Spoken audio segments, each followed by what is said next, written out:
Well, hey there guys, and welcome back. On this week's show, a lathe bed tool holder.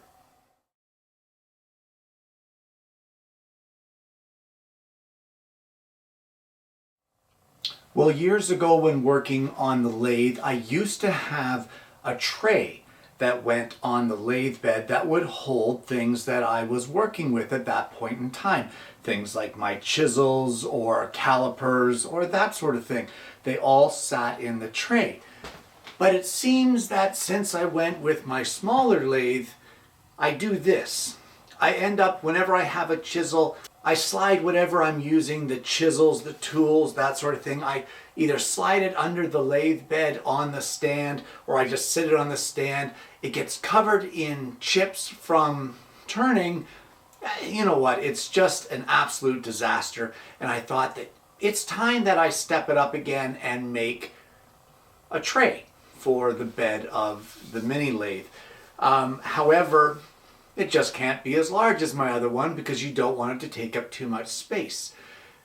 As it turns out, we have a bunch of offcuts of plywood left over from our router table build. And that is what we're going to use to make this. So it all starts off with a piece of 3/4 inch plywood. Well, I have a scrap of 3/4 inch thick plywood here, and the first thing you need to do is you need to determine the size of the tray that you're going to need. So measure the average length of your handles and figure out how many tools you want to fit across in your tray. Because this for me is for a mini lathe, I'm only going to make slots for 3 chisels. I normally use 1 to 2 when I'm turning, so 3 should be fine for me. And if not, I mean, what does it take to put one in the drawer or what have you? So my measurements will end up being 8.5 inches long by 8 inches wide. So let's head over to the table saw and cut that to those dimensions.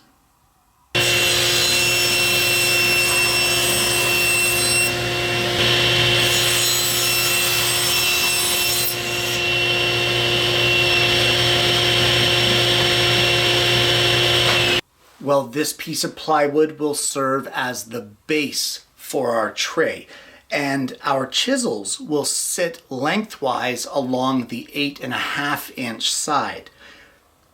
Our walls that will be around our tray are going to be made from 1/2 inch plywood, but before we can do anything with cutting that 1/2 inch ply, I want to cut a rabbet all the way around the outside, 1/2 inch deep and 1/2 inch wide.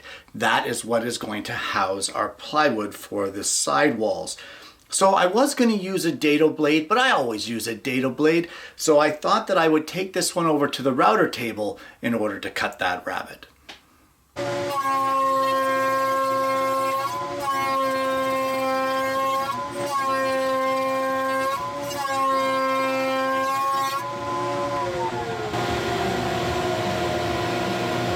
Well, I'm just going to sidetrack for just a little bit here, just because we have 2 firsts on the show with this build, and one of them was the use of the micro adjustment that I installed there not too long ago on the show, and that was the first practical use I've had to dial in my rabbet along the side, and I have to say it worked perfectly. The other first that we have here on the show is this is the first run of the new router table with the dust collection on the inside. So let's just have a look on the inside here and see exactly what we've got. And from what I can see, there really isn't any chips or sawdust down along the bottom here. It seems to have collected a good majority of it, and that was quite a bit of material removal, so it was a good first test for the dust collection. I'm going to keep an eye on it over the next while to see if I'm going to do any modifications, and of course, if there's a modification or a change, you'll see that on one of the update shows. But so far, so good, guys. So if you were wondering, there you go. Let's carry on with the project. So now I have a bunch of scrap pieces of 1/2 inch thick plywood, and I just need to determine how wide they need to be the walls of our tray. So measuring from the bottom here of our rabbet, I'm looking at it and I think I want them to be 1.5 inches high. So that's what I'm going to cut them at here. I'm going to cut each strip of 1/2 inch plywood into 1.5 inch wide strips.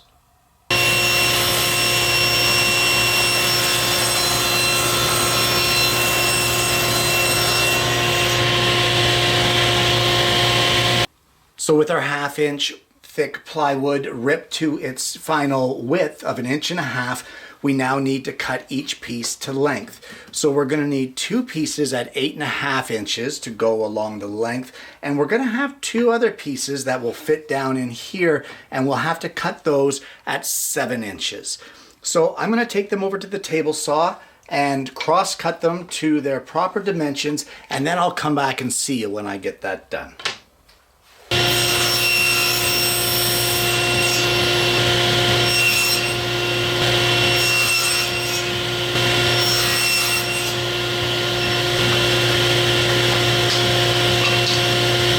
And with our pieces cut, you should end up with something that looks like this. So the orientation of this piece is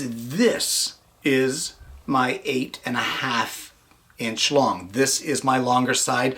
This is the way that my chisels are going to lie. So I need to take these pieces here that will hold our chisels, put the rest aside, and we're going to do a little bit of layout on these 2 pieces.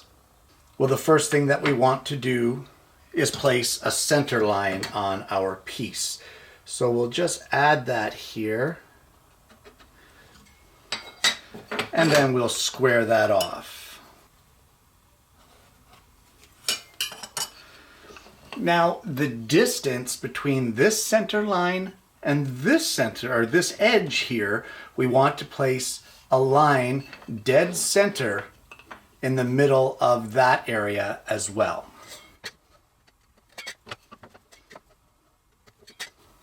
And again, we can square those off. And you're going to want to do this for both of your pieces. Well, what I'm going to do is I'm going to take a scrap of 1/2 inch here, and we're just going to clamp these together lightly. And what I need to do is on one of these boards, just one of them, right at the top, we're going to put our compass pivot point right at that intersecting mark where those 2 boards touch. And at the top, we're going to draw ourselves 1.5 inch diameter circle, just like this. And then we'll do it at our next point. And then finally at our last mark there as well. Okay, now we can put those off to the side and take our other piece that we laid out with our marks. And what we're going to do for this one is essentially the same thing, except we're not going to use the compass. I have a circle template here, and we're going to place at the one end, centered here, just like we did with our other one, but it's going to be a 1 inch diameter circle. So we will draw all 3 of these onto our 1/2 inch board.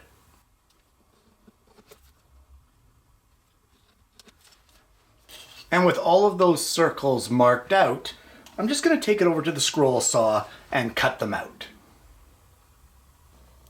So these cuts are only in 1/2 inch ply, so I have a number 3 reverse tooth blade installed, and as I said, we're just going to cut all of these semicircles out.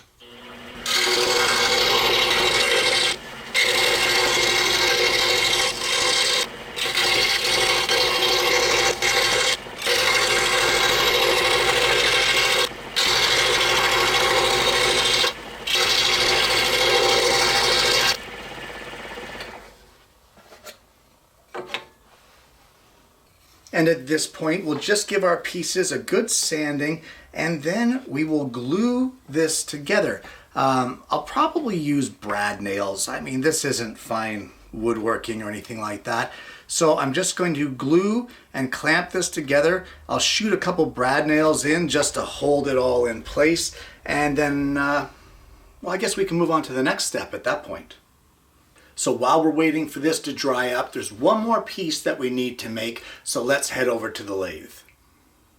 Well, over here at the lathe, we need to get a measurement of the width of the space between our two lathe beds. So we're just going to get a ruler in here, and mine is 1 1/4 inches. So I'm going to rip some 3/4 inch plywood that is just shy of 1 1/4 inches, like just the tiniest bit shy.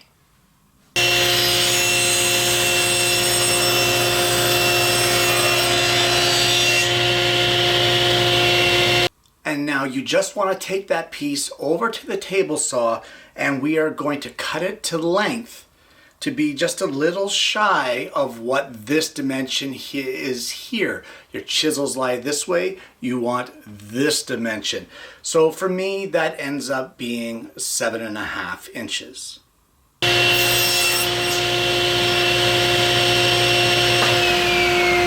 Well, you can see the recesses for our chisels. So this is the way our chisels lie. So this piece is going to go just like this. So what we're going to do is we're going to draw a center line here, and it's 8.5 across. So we need to go at 4.25 inches. And what I'm going to do is I'm going to drill just a couple holes, 2 inches in from either edge, and that will be to screw and glue our strip in place. So we're going to center it there, both lengthwise and widthwise here on our center line. We'll drill and countersink these holes, and then we're going to glue and screw this in place. And now with that mounted in place, there's 2 holes that we need to drill.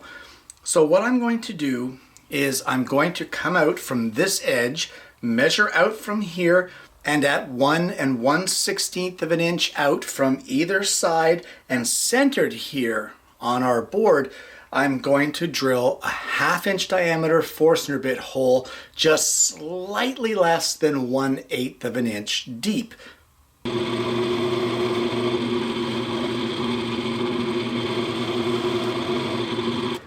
Well, in order to come up with that 1 1/16 inch measurement for the center of our Forstner bit holes, all I did was measure from the inside edge of our slot between our 2 tables here and measured to the center point of our lathe bed. That way that hole will be centered right here. And the reason that we want those holes to be centered is because they are going to house some 1/2 inch diameter rare earth magnets, 1 in each one of these holes. So I'm going to use some CA glue and a little bit of accelerator to get that instant curing, and I'm going to glue these 2 in place. Now alternatively, you can use epoxy to glue them in, you can use Gorilla Glue Clear, anything like that to glue in these magnets, but I'm just going to go for the quick one and throw some CA in there.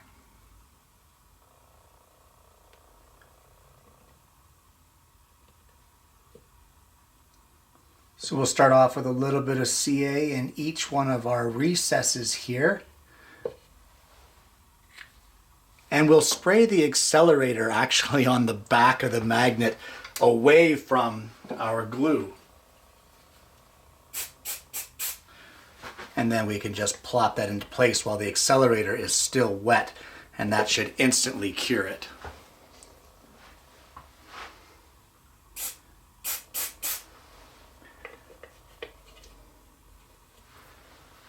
And now we can take it over to our lathe.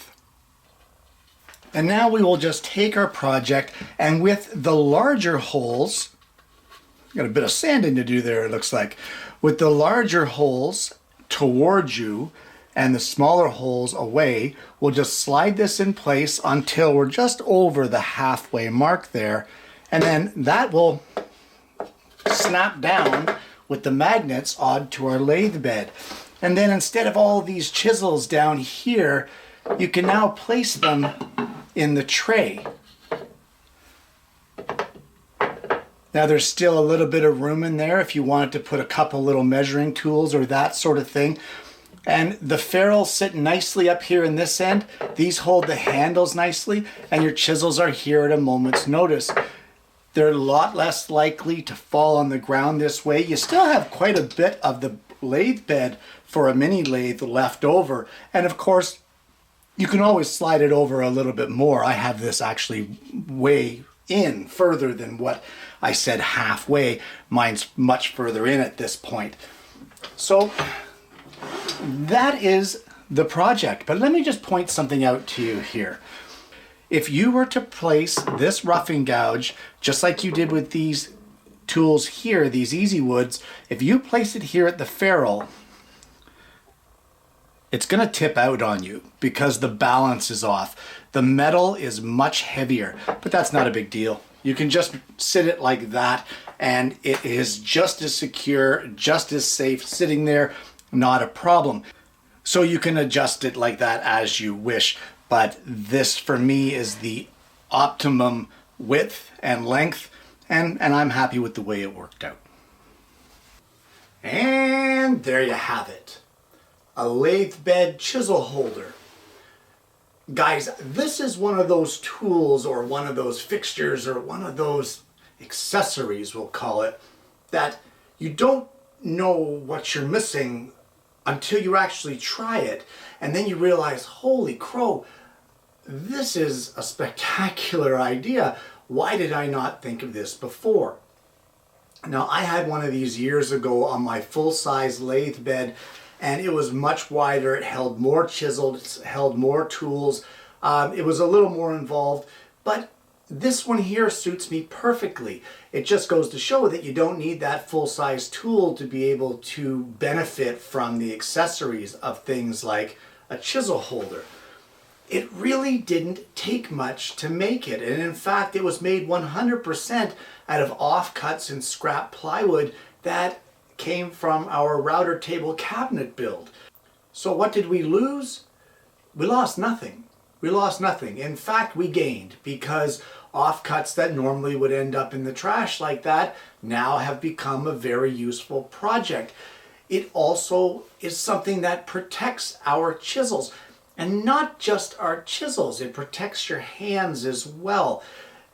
If one of those chisels should go to roll off your lathe stand, what is your immediate reaction?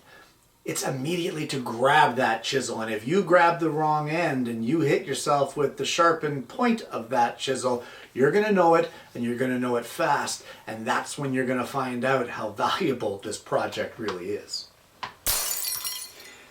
Guys, this has been a lot of fun. Such a simple project, but a satisfying one because it adds to the organization of your shop.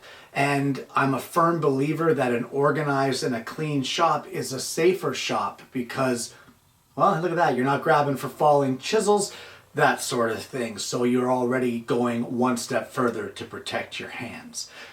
If you haven't already, guys, please don't forget to like and subscribe. Click the bell so you don't miss the notifications of future episodes of the show. It's been a great time. I hope you've enjoyed it as much as I've enjoyed bringing it to you. I hope you're going to try this project for yourself because it really is a great one. And honestly, guys, I hope you're going to join me again next week when I bring you yet another woodworking video.